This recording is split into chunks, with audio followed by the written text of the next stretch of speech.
घर में आज सभी बहुत व्यस्त थे क्योंकि घर की लाडली बेटी रिया को देखने लड़के वाले आ रहे थे। लड़का रिया के दादाजी के ही बहुत अच्छे दोस्त का पोता था।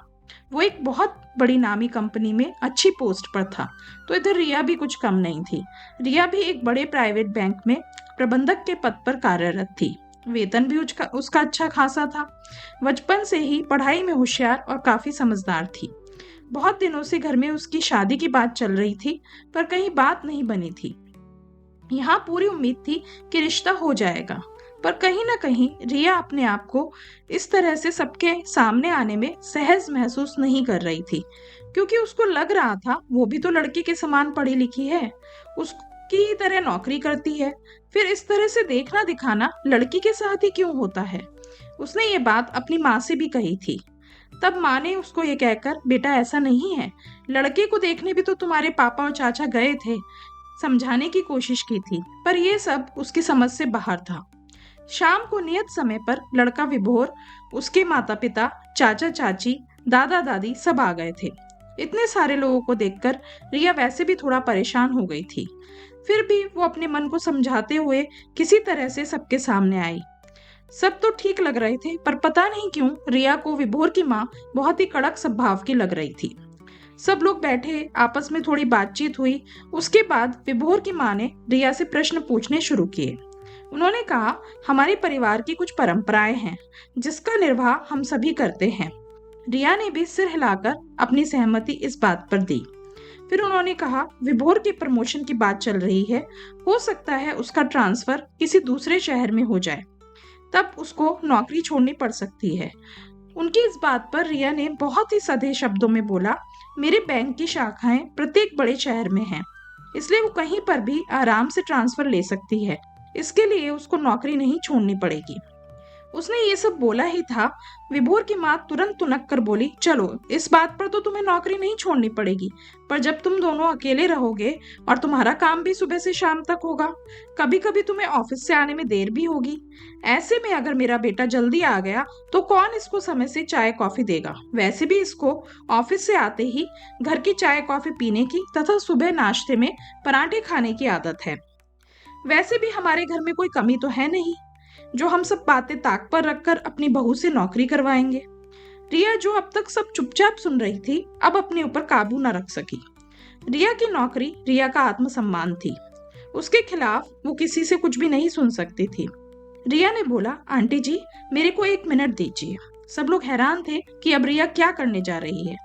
रिया उठी और अपने घर की रसोई से कॉफी बनाने वाली मशीन और आटा लगाने वाली मशीन उठाकर ले आई। अपने सामने रखकर बोली, आंटी जी, वैसे तो ये छोटा मुंह बड़ी बात होगी, पर आपको अपने बेटे के लिए बहू नहीं, इन सब सामान की जरूरत है। एक लड़की जो खुद पढ़ लिख कर पढ़ाई करके अपना एक स्थान बनाती है, वो सिर्फ इसलिए नौकरी छोड़ दे कि उसके पति को शाम की कॉफी या सुबह के पराठे समय से मिल सके, तो हमारा महिलाओं और पुरुषों को समान अधिकार देने की बात करना बेमानी है। मैंने ये नहीं कहा, ना कभी ये सोचा कि मेरी नौकरी मेरे परिवार से बढ़कर है, पर ये मेरा अरमान है, मेरी पहचान है, और इस पहचान को बनाए रखने के लिए मैंने बहुत मेहनत की है। अगर जब बात परिवार को बढ़ाने की आएगी और जहां मुझे लगेगा तो मैं अपनी नौकरी की वजह से परिवार को समय नहीं दे पा रही हूँ, उस दिन मैं इस नौकरी को छोड़ने में 1 मिनट नहीं लगाऊंगी, पर इस तरह की बातों से नहीं। जब मेरी इच्छा होगी तब मैं इस नौकरी को छोड़ूंगी। ऐसे तो एक लड़की अपने परिवार में 25-26 साल रहने के बाद दूसरे घर जाती है, वो तो कभी नहीं कहती अपने ससुराल वालों से कि मुझे इस समय खाना खाने की आदत है या इस समय चाय पीने की आदत है और आप लोग मेरी वजह से समय बदल लो। आखिर कब तक हम एक लड़की से ही इस तरह के त्याग की उम्मीद करते रहेंगे। यह कहकर रिया क्षमा मांगते हुए वहां से चली गई। घर के हॉल में चुप्पी सी छा गई। किसी को भी उम्मीद नहीं थी कि ऐसा कुछ हो जाएगा। किसी को भी रिया से इस तरह के व्यवहार की उम्मीद नहीं थी। वहां बैठे विभोर के सभी घर वाले भी चुपचाप वहां से उठने का प्रक्रम करने लगे, और कहीं ना कहीं विभोर रिया की बातों से सहमत था। पर अभी कुछ कहना बात को बढ़ाना होता, क्योंकि हमारा समाज कितना भी आधुनिक क्यों ना हो जाए, पर आज भी हमारे यहाँ विवाह सिर्फ लड़के लड़की का नहीं होता, बल्कि दो परिवारों के मिलन का भी होता है। इस तरह रिश्ते की बात बीच में ही रह गई। उन लोगों के जाते ही रिया की दादी बहुत गुस्से में आ गई और रिया को सुनाते हुए बोली, छोरी, थोड़ा जबान को रोक नहीं सके थी क्या? क्या हो जाता अगर उनके सामने चुपचाप सर झुकाकर हाँ में हाँ कर देती?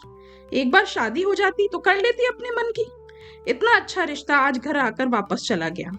पहले ही बोली थी तेरे माँ बाप से, लड़की जात है, इसे इतना सर न चढ़ाएं, पर उन्होंने मेरी एक ना सुनी। अब भुगतो नतीजा। देखना और कैसे कैसे दिन दिखाएगी तुम्हें ये छोरी। इधर रिया ने भी ठान रखा था वो आज चुप नहीं रहेगी। उसने बोला, दादी शादी के बाद कैसे मन की करने की बात करती हो आप? देखा है मैंने बुआ के साथ क्या हुआ है, और तो और मेरी माँ के साथ क्या हुआ है। बुआ की शादी आपने तय कर दी जब वो एमए के आखिरी साल में थी। उनसे आपने कहा कि वो उसको अपनी ससुराल जाकर भी पूरा कर सकती हैं। वो बहुत कहती रह गई कि मेरे को अपना एमए पूरा कर लेने दो, फिर शादी कर देना। आपने कहा लड़के वाले शादी के बाद परीक्षा दिलवा देंगे। ऐसा कुछ भी नहीं हुआ, क्योंकि उनके ससुराल वाले आगे पढ़ाना तो दूर, उनको परीक्षा देने के लिए भी तैयार नहीं हुए। आपने भी जैसा ससुराल वाले कहें वैसा करो कहकर पल्ला झाड़ दिया। ऐसा ही मेरी माँ के साथ भी किया। शादी से पहले माँ कितना अच्छा सितार बजाती थी, आज वो सितार कबाड़ की शोभा बढ़ा रहा है। आप लोग जो लड़की को हर समय पराई अमानत और लड़की जात समझकर अपने निर्णय थोपते हो, तो किसी न किसी को तो उसके खिलाफ आवाज उठानी ही पड़ेगी। मुझे अच्छे से याद है, एक बार जब मेरे हाथ पर तेल गिर गया था और चेहरे पर भी छींटे आ गए थे, तब आपने ये कहा था कि लड़की जात है, अच्छे से अच्छे डॉक्टर को दिखाओ, कहीं निशान न रह जाए। आपको मेरे जलने के दर्द से ज्यादा ये चिंता थी कि मेरे निशान न रह जाए। फिर रिया ने कहा, पर मैं इसके लिए आपको भी दोष नहीं देती दादी, शायद आपने बचपन से ये सब देखा होगा। पर एक बार जरा भी याद करने की कोशिश कीजिए, जब आप किशोरावस्था में होंगी और आप पर भी इसी तरह की पाबंदियां लगाई जाती रही होंगी, तो तब क्या ये रूढ़िवादिता और हर बात में लड़की जात सुनना आपको बुरा नहीं लगता था? सोच कर देखिए, आपके भाई ने और आपने एक ही आंगन में जन्म लिया था, पर आपको हर बात में पराया एहसास कराया जाता था, तब आपको बुरा नहीं लगता था? आप बीमार हो या कोई चोट लग जाए तो आपको इलाज केवल इसलिए करवाया जाता था क्योंकि आपको दूसरे के घर जाना है। कैसा लगता है इन सब बातों को सोचकर? काश हम लड़के और लड़की दोनों को एक समान मानकर परवरिश करते, तो शायद किसी लड़की को ससुराल नाम के शब्द से ना तो डर लगता, ना ही कोई दुर्भावना रहती। आज पूरा घर चुप था, सिर्फ रिया बोल रही थी। उसकी बातों के आगे आज दादी भी कुछ नहीं कह पा रही थी। वातावरण को इतना गंभीर देखकर दादाजी ने हंसते हुए कहा, चलो जो होता है अच्छे के लिए ही होता है। मेरी रिया बिटिया बहुत समझदार है। किसने कहा तुझे कि हमने तुझे कभी पराई अमानत समझा है? अरे बेटा, तेरे आने के बाद ही तो हमारा व्यापार चलने लगा है।